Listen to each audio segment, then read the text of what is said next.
दोस्तों नमस्कार। दोस्तों आपने देखना शुरू कर दिया बिग भारत मीडिया और मैं हूं रवि। इस वक्त हाजिर हूं देश के एक ऐसे गंभीर मुद्दा को लेके जिसके वीडियो और फुटेज आपके दिल को दहला दिए होंगे। जी हां, मैं बात कर रहा हूं उसी स्कैम की। मैं बात कर रहा हूं उसी दिल्ली के जंतर मंतर पे चले छात्रों के ऊपर लाठीचार्ज की। मैं बात कर रहा हूं वही बिहार पीसीएस और यूपी पीसीएस और एमपी पीसीएस जैसे क्वेश्चन लीक की। दोस्तों आपने देखा होगा कैसे पिछले दिनों छात्र और शिक्षक दिल्ली के जंतर मंतर पर इकट्ठा हुए थे और एसएससी के स्कैम की, एसएससी के जांच की मांग कर रहे थे। लेकिन पुलिस की बर्बरता ने, पुलिस के दमनात्मक पूर्वक कार्रवाई ने उन तमाम छात्रों और शिक्षकों को पूरे देश में एक संदेश देने को मजबूर कर दिया। छात्रों ने 30 जुलाई को आह्वान किया था कि दिल्ली के एसएससी के प्रोटेस्ट के लिए जंतर मंतर पर इकट्ठा होना है और उसमें देश के बड़े नामचीन शिक्षक, चाहे वो आदित्य रंजन हो, अभिनव शर्मा हो या नीतू मैम हो, तमाम शिक्षक लोग वहाँ इकट्ठा हुए और तमाम लोगों ने बेहद ही शांतिपूर्वक तरीके से अपने बच्चों के भविष्य के मांग को लेके इकट्ठा हुआ। लेकिन पुलिस ने जिस प्रकार लाठी चार्ज किया और उसका तस्वीर सोशल मीडिया पे वायरल हुआ, पूरा देश एक बार फिर दहल सा गया है। आपने देखा होगा कि किस प्रकार एसएससी के छात्रों के ऊपर पुलिस ने लाठी चार्ज की। मेरे ठीक पीछे जो तस्वीर है आप देख रहे होंगे, ये एसएससी परीक्षा के घोटालेबाज कौन और टीसीएस सरकार ने क्यों छीना टेंडर, यही हेडलाइन है। दोस्तों ये कोई नया मामला नहीं है।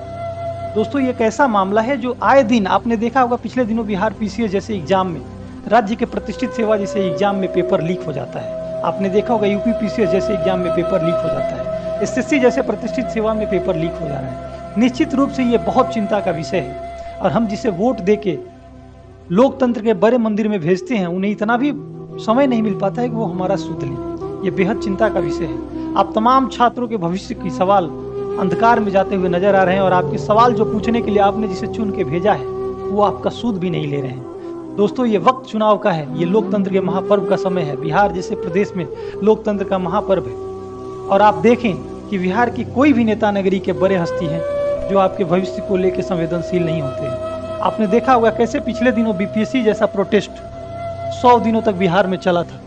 मैं थोड़ा सा आपको तस्वीर दिखाना चाहूँगा कि बीपीएससी प्रोटेस्ट में किस प्रकार छात्र जो हैं 100 दिनों तक पुलिस की बर्बरता को सहते हुए उस करकराती धूप में, उस सर्द हवा रातों में अपने को सड़क किनारे बैठाए रखे। आप देखिए ये तस्वीरें जो हैं वो बीपीएससी प्रोटेस्ट की तस्वीरें हैं, जहां छात्रों पर किस प्रकार पुलिस जो है वो लाठी चार्ज कर रही है। आपने देखा होगा ये बापू प्रतिमा के नीचे जो तस्वीर है ये बीपीएससी प्रोटेस्ट का है, ये बीपीएससी प्रोटेस्ट का है। छात्र जब दर दर भटकते हैं तो एक छात्र एक कविता के माध्यम से सरकार और सिस्टम पे तंज क्या करता है कि जब मिला ना मुझको न्याय था तू, या क्या क्या मैं उपाय कहूँ, कभी इस चौकट कभी उस चौकट, कितने हैं चक्कर लगाए कहूँ। खाकी खादी के भेष में वो कैसे कैसे मुझे छलते थे, तुम वोटर मेरे थोड़े हो, कह गिरगिट रंग बदलते थे।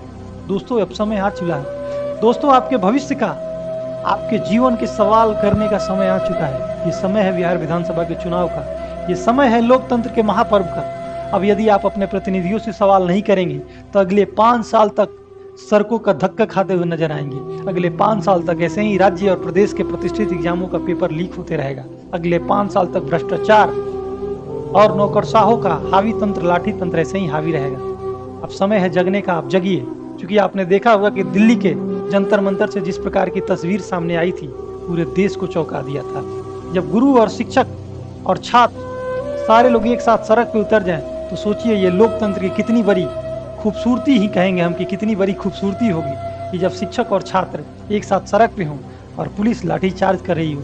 ये शिक्षकों का सिर्फ इतना जुर्म था कि अपने छात्रों के भविष्य के सवाल को पूछने के लिए ये जंतर मंतर इकट्ठा हुए थे। एक बार फिर आपने देखा कि कैसे पुलिस ने बर्बरतापूर्ण लाठी चार्ज किया और छात्र और शिक्षक दोनों भावुक हो गए।